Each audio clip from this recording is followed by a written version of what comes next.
Hey everyone, what's up? It's Jeremy, the Teen Therapist, and today we are going to be talking about social media and your mental health.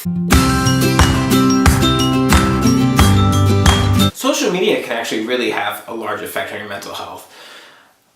First, here's the addiction factor. Now, I know what you're going to say. My parents always say that I'm addicted to my phone, I'm addicted to social media, and while you might not be, there in fact is some research that you can be addicted to things like social media. For instance, the same kind of pleasure centers in your brain that get activated when somebody drinks alcohol or does drugs get activated when you play things like video games and go on social media. When you get your likes, when you get comments, you kind of get that like, ooh, that feels good. Maybe I'm kind of popular. And you can get addicted to that. If you're a teenager, chances are you have social media, whether that's Snapchat, Instagram, Facebook. Well, old people kind of use Facebook now, I guess, including myself, or Twitter. And basically, I wanted to talk to you guys today about how social media can really affect your mental health. The other thing about social media is that it's been shown to have a correlation with depression.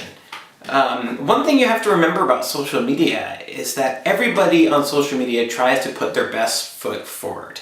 You have a lot of people who only post pictures of when they're having a good time, at parties, and when everything is generally looking like it's going well. People don't often post pictures of when they're feeling down or depressed, and so you're only getting this little snippet of the good parts of people's lives. And it's really easy for us to say, well, my life doesn't look like that, I'm not having as much fun. And then you can start to get kind of depressed. It can also have a pretty negative effect on self-image. Specifically, females are more likely to suffer body image issues than males are. It doesn't mean that males don't, but for instance, Instagram models, a lot of them are manipulating the light, they're manipulating the photo itself, and they're also like sucking in their guts, and they're posing in certain ways to make themselves look the prettiest or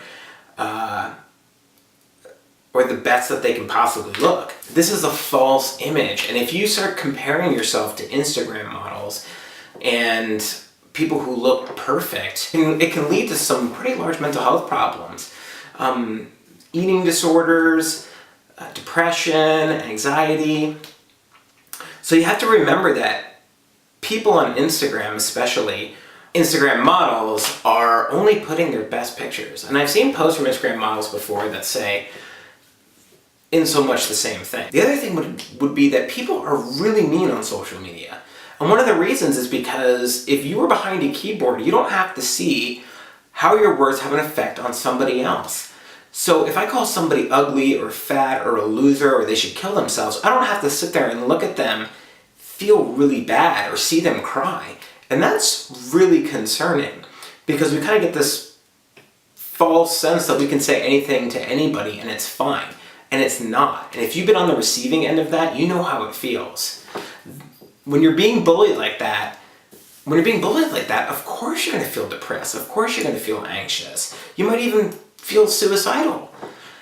There are some really good things about social media, but there's some really bad things about social media. And the important thing is to know the difference between reality versus what people want you to see. That said, how do you combat it? Well, for one, I don't want you to drop social media, but maybe it's a good idea to take a break.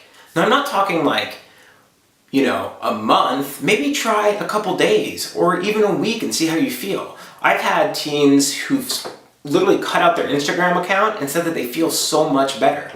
And as far as I know, they haven't even gone back to it. But take a break from it. The other is to keep in mind when you're looking at pictures that this is not reality. This is what somebody wants you to see. And chances are, if you're feeling sad or you're feeling anxious or you're feeling like your life is bad, that person on the other side of the screen in those pictures probably has felt like that at some point too. So you always have to keep that in mind. I know you're going to use social media. It's part of our lives. There's a way that you can use it safely and not have the bad mental health effects that social media can cause. Thanks, guys. I hope that this was a little bit helpful for you. I might get into some social media topics on some later series too. Thanks for tuning in to The Teen Therapist. If you like this video, don't forget to hit the like button and click the subscribe button if you want to see more content from the Teen Therapist.